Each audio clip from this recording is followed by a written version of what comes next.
حاضرین، آج کا موضوع یہ ہے کہ مینیج یور اے، یعنی اپنے اے ای کو مینیج کیجئے۔ اے ای کو اے آئی سے کنفیوز نہیں ہونا ہے۔ اے آئی کا مطلب ہوتا آرٹیفیشیل انٹیلیجنس، میں اس کی بات نہیں کر رہا ہوں، یعنی مصنوعی ذہانت، میں اے ای کی بات کر رہا ہوں۔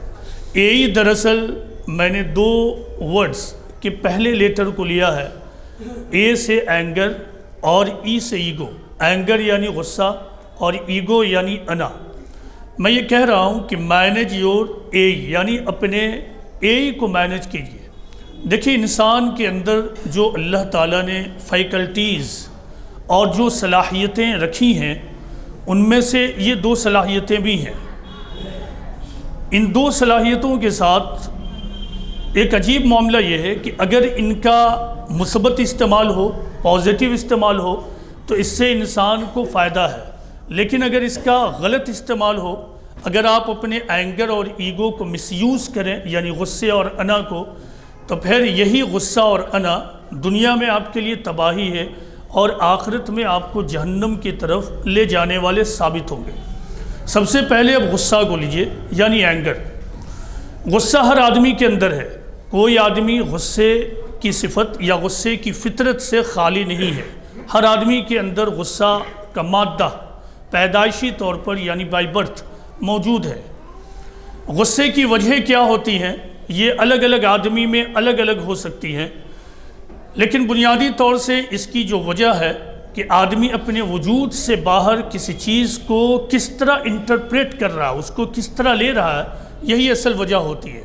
اگر ایک خاص صورتحال کو آپ نگیٹو انداز میں یعنی منفی انداز میں انٹرپریٹ کریں تو پھر وہ صورتحال آپ کے لیے غصے کا سبب بن سکتی ہے، لیکن اسی صورتحال کو ایک آدمی اگر مثبت انداز میں لے لے، پازیٹیو انداز میں لے لے، تو پھر وہی صورتحال ایک آدمی کے لیے غصے کی وجہ نہیں بنے گی۔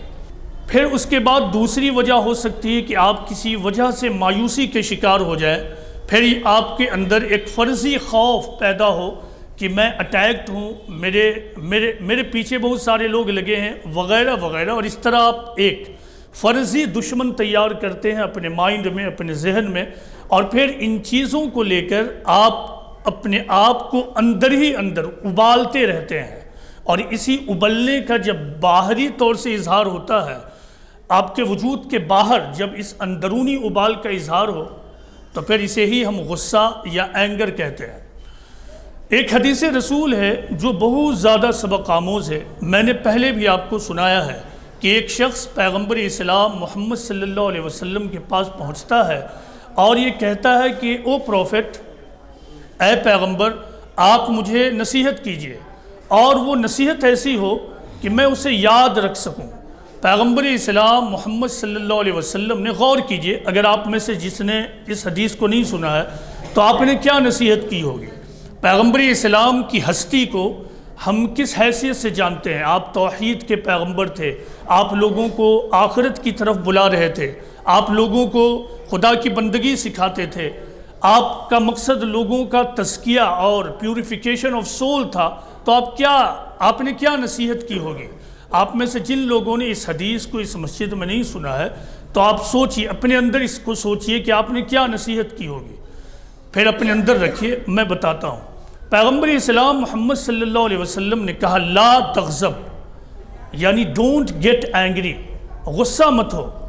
اس شخص نے اس نصیحت کو سننے کے بعد دوبارہ پوچھا کہ اے پیغمبر اسلام، اے پیغمبر، آپ کوئی اور نصیحت کیجئے۔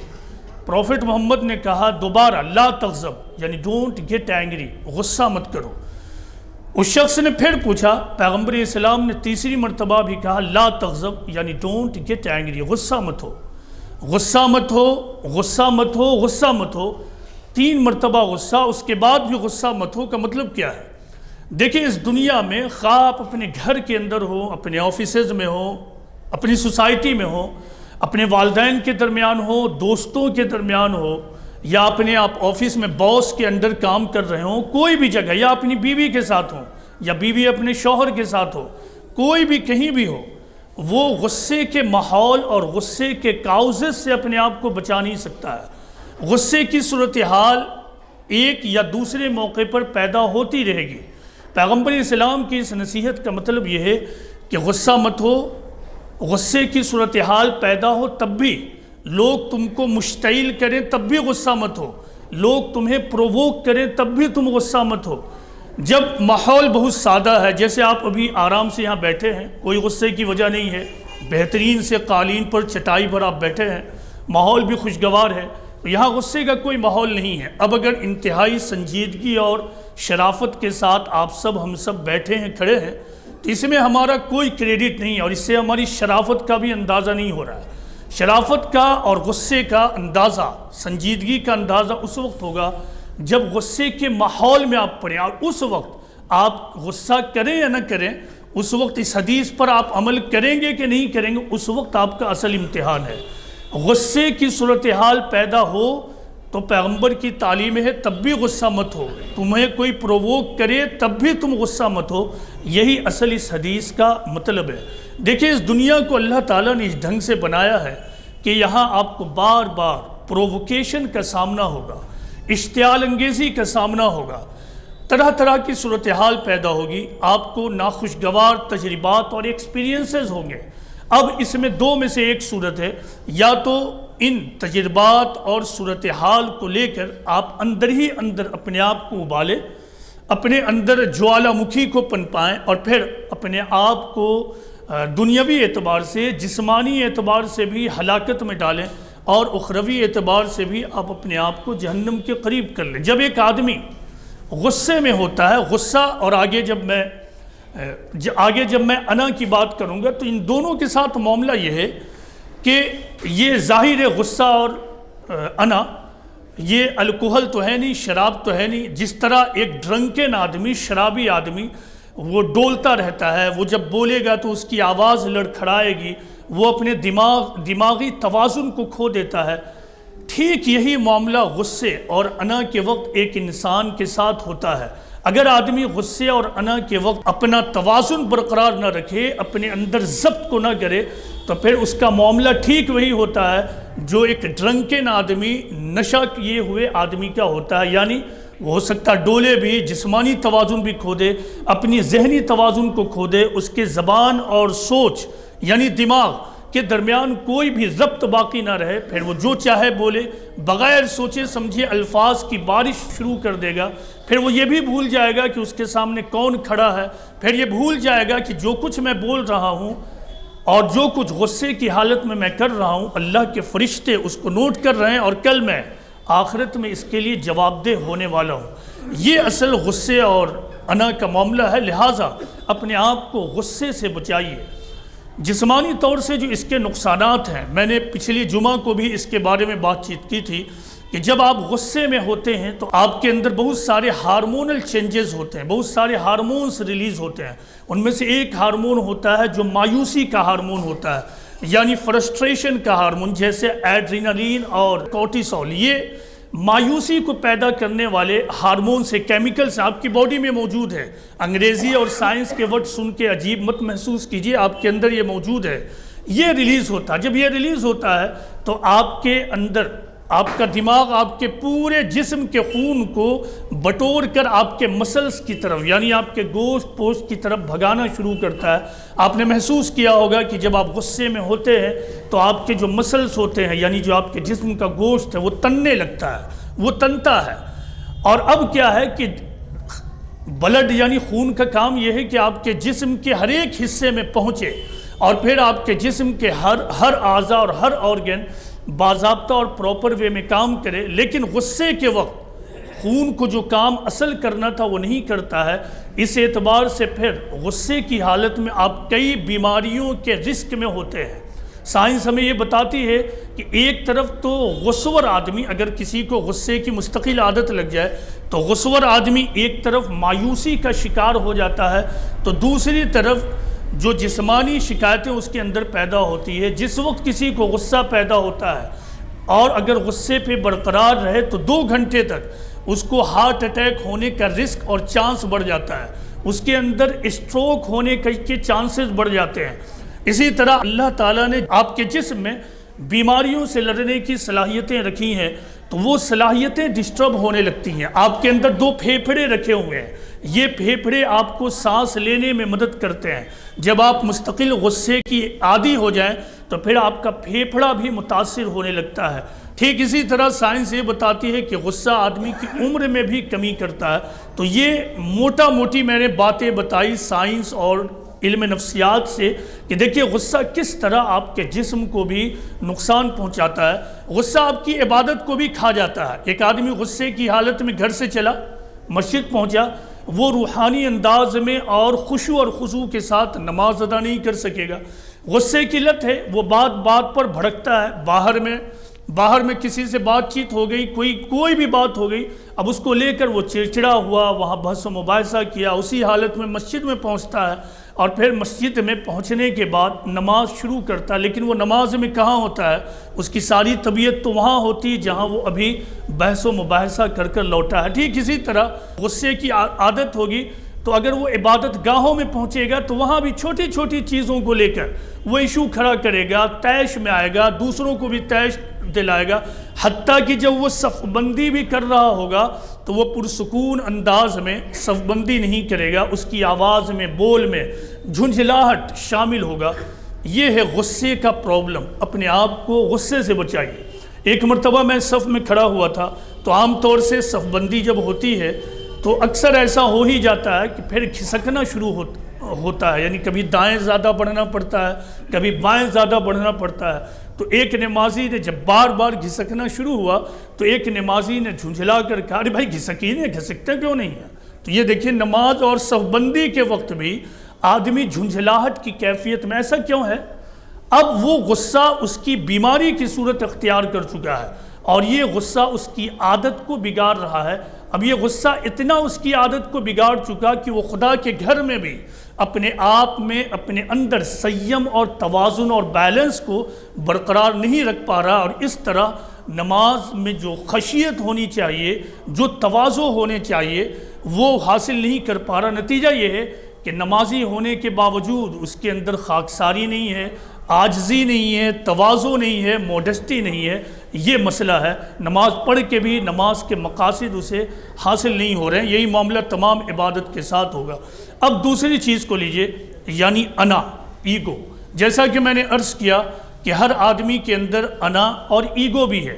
کوئی آدمی بھی انا اور ایگو سے خالی نہیں ہے، کوئی آدمی بھی، ہر آدمی کے اندر انا ہے۔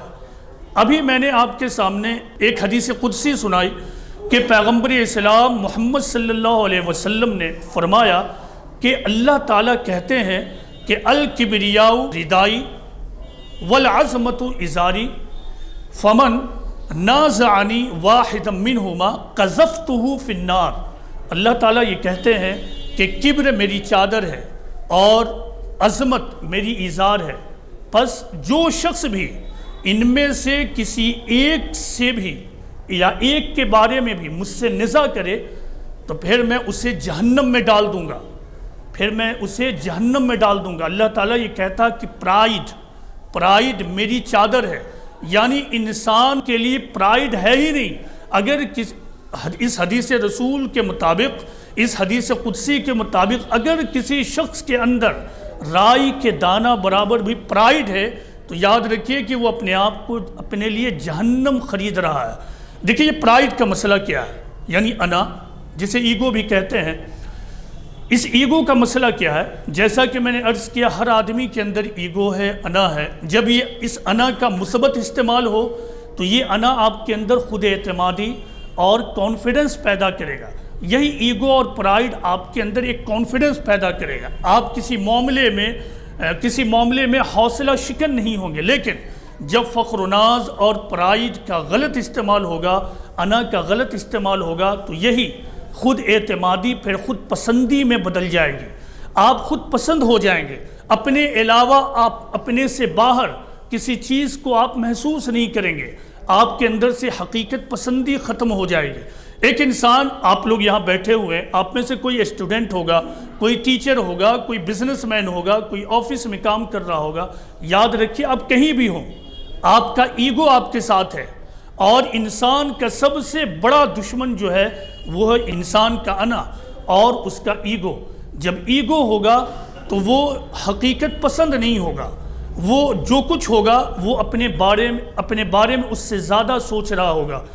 ایگو کا جو سب سے خوبصورت ڈیفینیشن اور تعریف مجھے معلوم ہوتی ہے وہ یہ ہے کہ اپنے بارے میں ایک غیر صحت مندانہ انداز، یعنی unhealthy belief in one's own importance, یعنی اپنے امپورٹنس اور اپنے بارے میں ایک غیر صحت مند یقین کہ میں جو کچھ ہوں بہت ہوں، میں جو جانتا ہوں بہت جانتا ہوں، میں نے جو سیکھا ہے وہ اتنا سیکھا ہے کہ دوسروں کے پاس نہیں ہے، میں تجارت کر رہا ہوں، میری تجارت کا انداز دوسری دنیا میں تمام لوگوں سے سب سے زیادہ بہتر ہے، میں ایکسپرٹ ہوں، میں ہر حال میں بہتر ہوں، میں دنیا کا سب سے اچھا عابد ہوں، سب سے بہتر ڈھنگ سے نماز پڑھتا ہوں، مجھ سے اچھا کون قرآن پڑھتا ہے وغیرہ وغیرہ۔ یہ ہے اپنے بارے میں ایک غلط اندازہ اور غلط سوچ جس آدمی کے اندر یہ پیدا ہو جائے وہ کبھی بھی حقیقت پسند نہیں ہوگا، اس کے اندر سے سیکھنے کا جذبہ ختم ہو جائے گا۔ حضرت عمر رضی اللہ عنہ کے بارے میں یہ کہا جاتا ہے کہ وہ جس شخص سے بھی ملتے اس سے سیکھتے۔ حضرت عمر رضی اللہ عنہ کے بارے میں یہ روایت میں ہے کہ آپ جس سے ملتے اس سے سیکھتے۔ ہمارا یہ معاملہ ہے کہ ہم مسجد میں خطبے کے درمیان بھی بیٹھتے ہیں تو ہم ایک اپنے بارے میں ایک فرضی خیال رکھتے ہیں، وہ یہ کہ ہم بہت کچھ جانتے ہیں، لہٰذا جو بولنے والا ہے وہ ہم سے کم ہی جانتا ہے۔ نتیجہ یہ ہے کہ جہاں سیکھنے کا موقع ہوتا ہے وہاں ہم سیکھ نہیں پاتے ہیں۔ حضرت عمر کے بارے میں یہ بات کہ سب سے سیکھتے ہیں، اس کا مطلب یہ ہے کہ لرنڈ لوگوں سے تو کوئی بھی سیکھ سکتا ہے، لیکن حضرت عمر ان ایجوکیٹڈ آدمی سے بھی سیکھتے تھے۔ آدمی کو اتنا ذہین ہونا پڑے گا کہ وہ ہر آدمی سے سیکھ لے، ہر تجربے سے کوئی نہ کوئی نصیحت اور لرننگ پیدا کر لے، یہی اسلامی تعلیم اور یہی نصیحت ہے۔ لیکن اگر کسی اسٹوڈنٹ کے اندر ایگو پیدا ہو جائے تو وہ کبھی اچھا اسٹوڈنٹ نہیں بن سکتا ہے۔ اگر کسی بزنس مین کے اندر ایگو اور انا پیدا ہو جائے کبھی وہ زندگی میں اچھا بزنس مین نہیں بن سکتا ہے۔ اگر کسی لیڈر کے اندر ایگو اور انا پیدا ہو جائے، فخر و ناز پیدا ہو جائے، کبھی بھی وہ اچھا لیڈر نہیں بن سکتا۔ ٹھیک اسی طرح کسی عابد کے اندر، کسی مسلمان کے اندر انا، گھمنڈ، کبر پیدا ہو جائے وہ کبھی بھی سچا مسلمان اور مومن نہیں بن سکتا ہے۔ اصحاب رسول صلی اللہ علیہ وسلم کے بارے میں روایتوں میں یہ بات آتی ہے کہ وہ اپنے بارے میں ہمیشہ اس خیال میں ہوتے تھے کہ میں مومن نہیں ہوں۔ لہٰذا روایتوں میں یہ بات آتی ہے کہ جب اللہ تعالیٰ نے پیغمبر اسلام محمد صلی اللہ علیہ وسلم کو چند منافقین کے بارے میں کچھ بتایا تو بڑے بڑے صحابہ، اکابر صحابہ، بگ صحابہ، یعنی وہ لوگ آپس میں بات کرنے لگے کہ اچھا منافقین میں میرا بھی تو نام نہیں ہے۔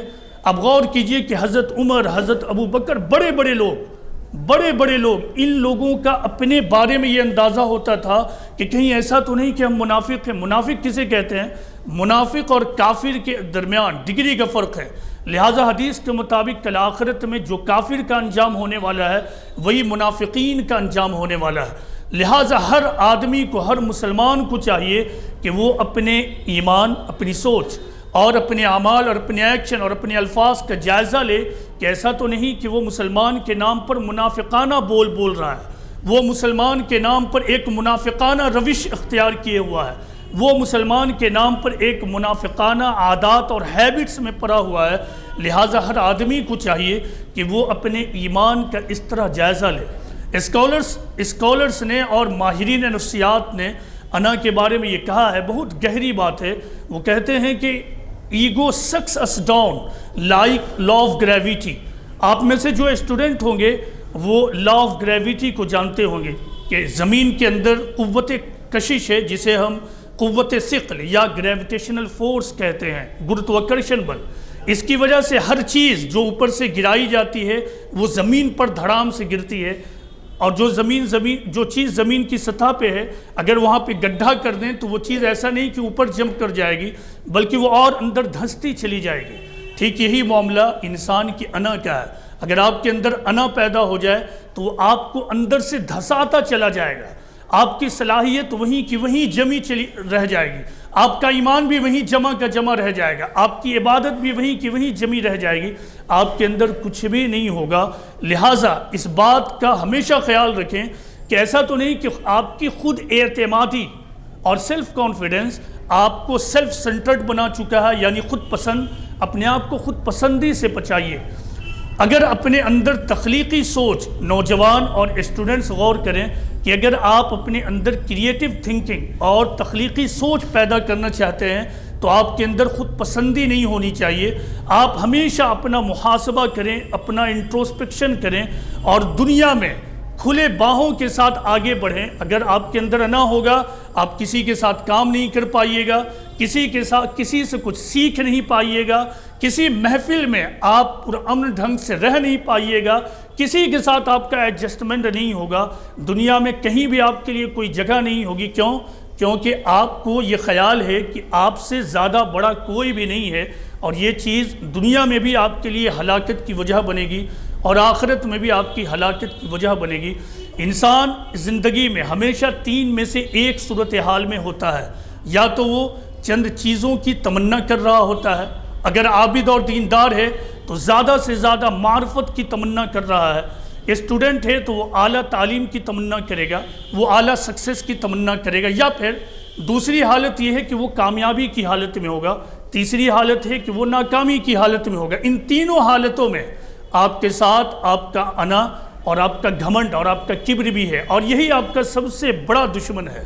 جب آپ کسی چیز کی تمنا اور کوشش میں ہوں گے تو آپ کا انا آپ کو صحیح ڈھنگ سے آپ کے بارے میں خبر نہیں دے گا، آپ اپنے بارے میں غلط اندازہ لگائیے گا، لہٰذا جو تیاری اور پریپریشن آپ کو کرنا چاہیے آپ وہ نہیں کر پائیں گے۔ جب آپ کامیابی کی منزل کو پہنچ جائیں گے، جب آپ اپنے ہدف کو چھو لیں گے بظاہر، تو اب آپ کو ایسا محسوس ہوگا کہ اب مزید مجھے کرنے کی ضرورت نہیں۔